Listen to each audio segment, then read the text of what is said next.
ធ្លាប់ក្បែរព្រួលប្រែខុសពីមុនធ្លាប់តែជួបប្រែស្ងាត់បាត់អភាពទន់ភ្លន់ចង់ជួបស្ងួនគ្មានហេតុផលជួបមិនមកទូរស័ព្ទអូនអត់ថ្មខលមិនចូលច្រើនថ្ងៃឬក៏ស្រី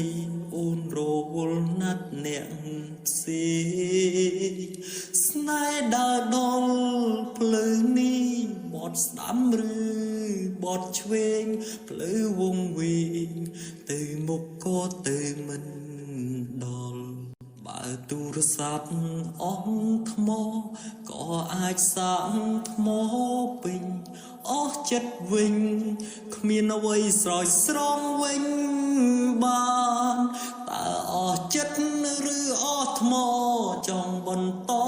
ឬបាញ់ចប់គូបាញ់ចប់តន់បងមិនសូវស្អប់អូតើអស់ថ្មឬអស់ចិត្ត